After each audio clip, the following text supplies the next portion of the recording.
Hey, everybody. Welcome to another edition of the Spring Thunder Podcast. We're here in Mississippi. I got my dog Bandit and my dad, also the Realtree farm manager. He's here, and we're going to talk about our trip the last few days out here hunting turkeys, how he instilled that passion in me, and also pick his brain a little bit on some management tools of how to prepare your property and what are good things to do for your turkey habitat. Here we go. This is awesome in here. That turkey baby on the ground. That's why you gotta stay after it. Yeah. Well, everybody calm down. Got the left. I'm gonna kill a turkey, no matter what it takes. Dang, baby, y'all went by what waffle house. Good. That federal TSA made it look pretty good. This is awesome in here. We're done. We're tagged out for the day. Oh, that is a mangled, beat up head right there now. All right, Dad, starting out, how old are you now for everybody to know? I'm 63, just turned 63 in December. 63. So of those 63 years, how many years has been spent turkey hunting? Probably I'd say 35. 35. So I was a late bloomer. bloomer. You didn't start late bloomer. So you didn't start early. Did you? Because you were big into fishing, I know. Yeah. By the time I came along, I'm 34. So by the time I came along, you were kind of switched to turkey hunting. I mean, I had a passion for deer hunting, and shooting doves and stuff. But I never really got into turkey hunting till later.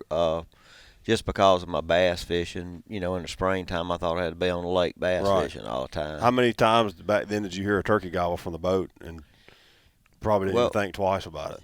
Well, I really didn't. I mean, to be honest with you, one of the things that kind of got my mind clicking, if you want to say, toward turkey hunting was I was actually fishing on the south end of Eufaula, and in the spring, it was in March. And I met a guy down there, and he was actually going around on the lake and trying to get turkeys to gobble. Oh, from the boat, I got you. Yeah, from the boat. So I, me and him talked a little bit, and, I could see how fired up he was on it all. And so kind of, watched what he was doing and thought about it then, and that kind of like clicked a little bit in my brain there about his passion for it, and don't know who the guy was, but he just kind of got my mind thinking about it. Well, I wish we could write him a letter because of that. I know it's what lit the fire in me starting at a young age. Do you remember when was the first turkey you killed? How long did it take you to kill one? Well, it was kind of a unbelievable deal, really. I was on some deer leases, and we had turkeys on them, and nobody really turkey hunted, none of them. I got a buddy of mine that I had always hunted around, and he was a turkey hunter, actually a lot younger than me, Tommy Chambliss Jr., Mm-hmm. Yep. And Tommy had started turkey hunting a couple years before and got to talking to me about quitting all that fishing, and you need to be turkey hunting. So I actually took him the week before turkey season came in Georgia, and we went and y'all just going scouting, obviously. Yeah, we went scouting. I don't know if this was like the outlaw days, go a week before season came in. yeah, we went the week before and actually got turkeys to gobble, that morning. And I had my Ben Lee cassette tapes I'd been listening to. Oh, yeah. And I remember those tapes from when I was growing up listening to them. Yeah, I played them all the time. I loved it. And so we went, got turkeys to gobble, and, just basic stuff. Didn't know a whole lot, but I knew, well, I'll go, next week I know how to go in here, and I had me a little owl hooter to hoot with and get them to gobble. So that first day I went, I got on turkeys. I mean, I had them gobbling, and I called them, and they on the other side of a creek from me, which I knew so little about turkey hunting. Yeah, right. They were on the other side of the creek, but it was hardwoods. I sat there and watched them strutting and gobbling, and I could call they would gobble, but they never came toward me. They just kept following the hens and stayed on the other side of the creek. So I actually got down around them, and I could hear them scratching in the leaves. And I mean, they're right there. I could hear them. So I made a couple little soft calls, and one of the gobblers come back and stuck his head up enough, and I shot him. Dang, so you killed one right out of the gate. The first morning, the first time I went. So obviously that sure enough lit a fire. So I had to go back the next morning. So the next morning I went back and got on the other side of the creek where they were all roosted, and actually went in there way before daylight and just sat down. A turkey gobbled. I mean, just right on the same ridge with me, and I did what Ben Lee said, do that little tree call. So I did. And the turkey gobbled, and he pitched down right in front of me and walked straight to me. And I'm having to strain to look, but I'm thinking that looks like a turkey strutting toward me, but his head looked like it was like a neon. I mean, right, it was just white, like a snowball, glowing. It right. was so light, and I shot, and I'll never forget the fire coming out of my barrel, and the turkey flopping. And that's one of the biggest. I forgot these old stories. That you started out strong. Yeah, well, and that was like one of the biggest turkeys I ever killed too. I mean, it had like a 12.5-inch beard, and I don't even remember the spurs, big spurs, unbelievable. My brother-in-law David, you know him well, so he knows all the statistics. Oh yeah. So he's telling me, man, I mean, there's only like 18% of people kill a turkey, so right. you ain't gonna kill one. So I can never forget that day I got home from later in the morning. That morning, calling. Of course, this was back before cell phones. I called him when I got home, saying I killed turkeys. There's no way. I said, yeah. So then the next morning, of course, I ran home as soon as I killed the turkey. Oh yeah, probably old dial-up days. Yeah, I had to get back home, so I called him the next morning. He said, there is no way in the world, But, I kind of always parallel turkey hunting to people who play golf. I don't play golf, but you know how people will go out and play that great round of golf and think they're ready to go on the PGA Tour. And then the next time they go, it ain't quite the same. Right, it's like you get on a good run. There ain't no doubt. It'll humble you quick. So I learned that in turkey hunting that although those first 2 days were successful, I have made up for more than that many in unsuccessful. Oh, hunts. No doubt. And jump forward to when I came into the picture. How old was I? Do you think whenever I first went with you? I mean, not shooting, just going. Probably before I could even remember, I'd think. Yeah, probably 5 years old, 6 years old. I carried you, and I can remember. This is back before we had buggies and stuff. Oh yeah. And so before you could be lazy. And a lot of times it would be just to get you out, in the woods. It'd be in the afternoons. My most memories was in the evenings, and actually we get in briars and stuff and just have to carry you on my back through briars and crossing creeks and stuff. But I mean, because of you, I'm the reason it got instilled in me so much. And obviously growing up, always, hooked on deer hunting. And then even the reason I got into bow hunting, because you were such a big bow hunter. And then, the turkey thing took off to where, that was my focus of everything in the spring, above baseball or whatever else with school. So, and dang near almost too much of a focus than even doing school, period. But fast forward to kind of to here, Dad, I can tell the difference. Some people don't, because all they've ever known you is as the farm manager at Realtree. But I can tell the difference from those early days, like when you started turkey hunting, and to days of now. You have an eye for it differently. No different than when we've rode around this property here. You have an eye that you used not to have, of saying this is what you need to do to improve this, and whether it's deer, turkey, quail, whatever. You see those opportunities and where you can be successful, whether it's a plot, whether it's trees, whether it's chufa, whether it's protein feeders, whatever it may be, to help the wildlife. A lot of people are just deer and turkey, how to get more deer and turkeys. But I've seen you grow into it to help the overall wildlife of everything, and to get the best out of what you can get to have a healthy herd or flock. So do you recognize that more now so than you used to back in the day? Yeah. I mean, it back in the day, you went through the woods, and but then again, we had timber leases Right. back then, and then some private ground. And obviously, private makes it way yeah. easier. Oh, You can yeah, control that going on. But me coming into it, like you say, in the more in the management side of it, and obviously watching and reading everything you can on it, and getting everybody's ideas on it. It just everything when you start riding around a property like this, you start looking at stuff, and it's a beautiful place here. Oh yeah, it's Trevor's gorgeous. got, and he is gun ho on doing whatever he can do to improve it too. And I think, and I've noticed that, with Truvy is he's open minded to hear about versus. And a lot of people who are property owners, who don't even ask questions and don't think about in advance about what's actually going on. Just like letting some of your food plots, and he's got several here, but go ahead and pick out what you want the bush hog and get down and keep for. Let's just say you want keep your clover strong throughout the summer, but rather than waiting and letting them hens start nesting either in them fields or on the edges, that they're thinking they're going to have protection for them poults and that tall grass for them to bug in and stay away from hawks and predators.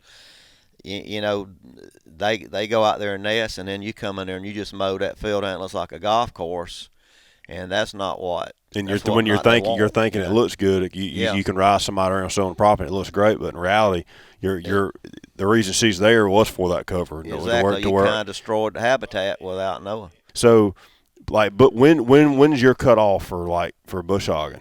Do you think? Well, I mean, I leave some fields that I don't bush hog on into the summer. I mean, I don't even touch them. I don't even touch them till you know that they've already hatched out. I just pick out certain plots that we're going to do, and I'll start as soon as I start hitting them. We've already been bush hogging them. But I'm saying that, so the ones you are going to bush hog, you don't let them get out of hand to where the turkeys ain't going to go around. You keep them short. If you got to cut them a couple times in spring, you keep them short. Even whatever you got to do, I try to keep them, like a foot or less. Just keep them cut down, mowed. Dang, turkeys got it tough between if they ever do get hatched out, because you got predators, coons, bobcats, possums, armadillos. Here you got hogs, and so if they ever do get hatched out, then you got I've heard bad about them getting pneumonia and whether they get picked off by owls, hawks. Just about everything in the woods. Everything. They have no defense to where it's tough for a turkey just to make it.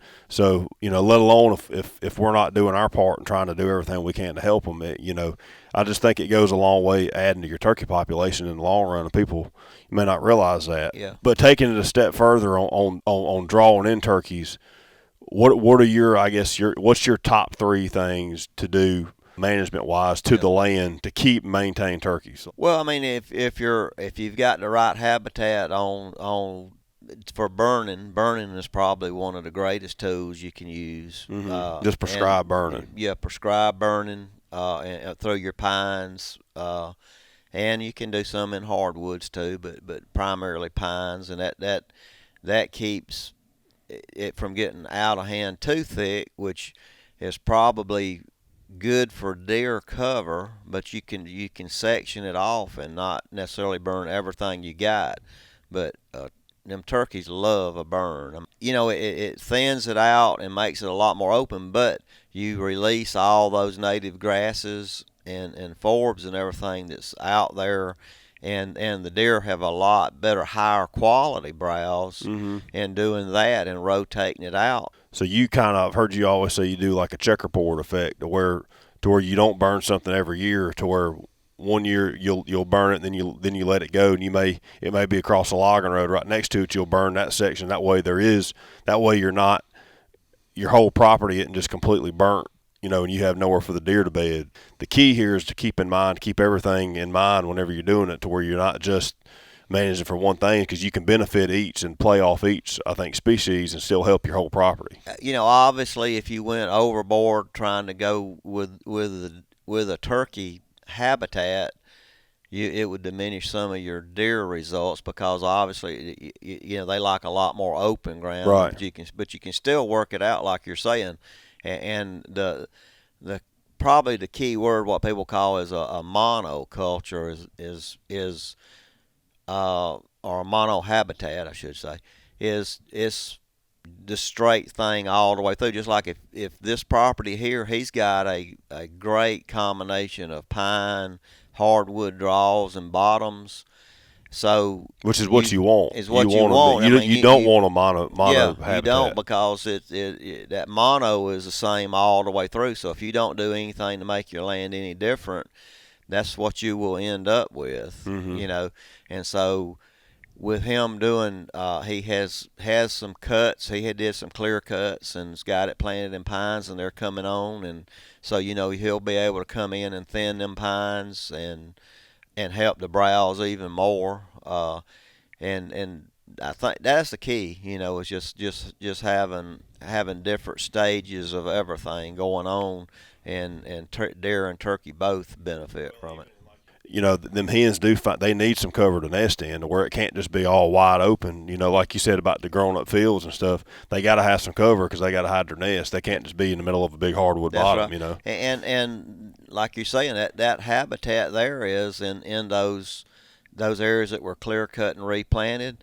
I mean, that's some great nesting places for hens in that type. So you hadn't got to have fields to have turkeys, right, obviously, but I promise you, if you got a combination of like he's got here of doing these cuts and replanting, along with all those big hardwood bottoms and all, because if you think about it, them hens trying to nest down there in these big wide open hardwoods, number one, the poults have a hard time surviving because they're going to be bugging when they hatch out. And right. They need to bug, and they have no cover from the predators. Right. So, and then the nests obviously are a lot more open. So we got burning's number one, you think, and obviously the structure of and having a multi-range of, I guess, structure on your property. What's your number two habitat for turkeys? The second most would be probably,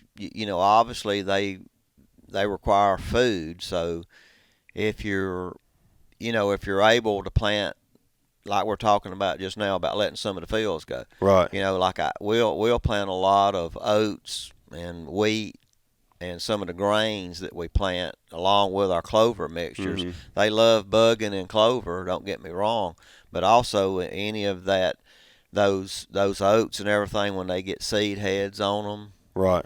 Wheat, same way, The deer's going to eat it, but so are the turkey's going to benefit. Right. From that Again, seed. so you can play both sides. Yeah. And another one, if you got real serious, probably chufa. Oh yeah. I mean, chufa's good if you want. Obviously, that's kind of a hardcore turkey diet there. But the main thing about chufa is you got to plant enough to last. Because you would plant. You're coming up on that planting season now, which would be established. Obviously they'll feed on it probably all year, I'd imagine. But then your next turkey season is really whenever you want it to be there. So you gotta plan in advance. That's not just a quick turnaround. That's right. Well, I like to leave like chufa as that third ingredient of it all. And chufa's like a little nut. It's like a little nut. It's almost like a little peanut that's in the ground. Them turkeys will actually go in there and dig them up when you got a chufa plot, and you'll see like little potholes where they literally go in there and they dig them little chufa seeds up and eat them. They love them. That's right. It's just like a nut grass. Right. And it'll have those pods of seeds that them turkeys love. Mm-hmm. I like we were talking here. If you're limited, we're in Mississippi, but he's got a lot of rolling ground here, so there's not a super lot of flat ground as far as his food plots, and he really loves deer. That's what he concentrates on, and turkeys also. So we're talking about doing a combination of things. I'm lucky enough where we're at in Georgia on the Realtree farms, I can pick and choose areas that we dedicate just for chufa. We just nothing plant but a chufa chufa and plot. nothing else. But like we were talking here, you can go in and plant your chufa in the spring. You can 90 days before frost, 90 to 100. But what we're talking about doing here is coming back in, dedicate some areas in these plots, and then just basically double planting them though, and then come back over it, bush hog after you've had your time for your chufa to make. After that 90-day period, so you can come in the fall and bush hog that stuff down real tight, and then come in and broadcast wheat over it, and then come back in maybe with a cultipacker, and just try to get the best contact you can with seed. You could do clover, right? And have your chufa, it's underground already, right? And so then you're good to go in and just overseed it with some winter stuff, and your turkey's still going to dig it up. Right. And then it's not only obviously your deer are going to love the oats and clover, but your turkeys are going to benefit from it too. So that's right. And some areas, you can disc up a little area of that chufa and expose some of those nuts. And right. The turkeys get on them. I might have spoken wrong earlier. Do they eat that year round, or will they just concentrate on it in the spring? Well, no, it's going. Does it go dormant, or is it kind of? Well, yeah, it goes dormant. It's going to die after that frost. Where we are in Georgia, they usually will start on it in December and January. I mean, you wish they would start later, because they will eat it. So you got to have enough for them not to eat it out. Yeah. Oh, so those are two, obviously burning and planting, a variety of things. And I think I know what the third one's going to be. But what's your third thing on helping your turkey population? Predator control would be it. We've gone on a strong program on trapping coyotes, but before we did that, I had already started on the coons and possums. Right. It's almost like a different tier, because some people think coyotes don't get them, and that whether or not I'm still mixed reviews on what my opinion is on whether a coyote can kill enough turkeys to affect the population. Or I know they get them. I mean, Brian Brown and Tyler Jordan almost got attacked the other day. They had one jump on the decoy. So I do know a coyote will eat them. I'm just saying whether a coyote can put a dent in the number of turkeys you've got by killing turkeys. I don't know. But and obviously then you got the real heavy hitters are the coons and possums. They're the nest robbers. Well, they'll kill 12 to 15 turkeys at one time. Exactly. If they're done. So and they'll also a coon will eat poults.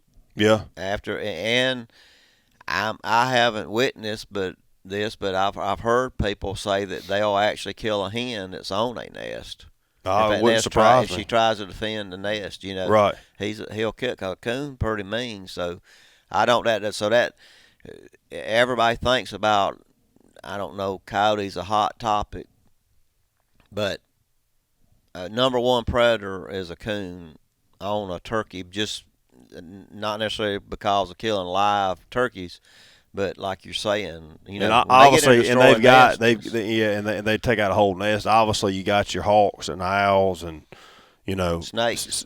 Certain snakes obviously that get them. But I mean, obviously, what we're focused on is the number one thing that you can do something about to help your turkeys. You obviously can't go out there whacking hawks. So I mean, or owls, but you got to where coons you can control and you can knock them back, whether it's, I know you're a big fan of trapping, whether you get somebody to come coon hunt your place, however you can get rid of them, it's kind of like, every coon you can get rid of. However, if it's hunting, that's great if you get hunters in there, when you give them permission, hey, you take the coons when y'all tree them. Don't let them go. Just look at them because they won't hunt another day. It's kind of like catch and release bass fishing. Coon hunting has gotten a lot into the guys love to just run them dogs, and that's what they're in it for, is their dogs. Mm-hmm. But you want them to take them coons, and so it's just like we're saying, like a coyote. Everyone you can take out, I've heard different estimates on, coyotes killing, like 6 fawns a year. Right. Think about if you can get rid of that one coyote. Yeah, and in a 3-year span, how many deer does that relate to? And on that subject too, something to think about.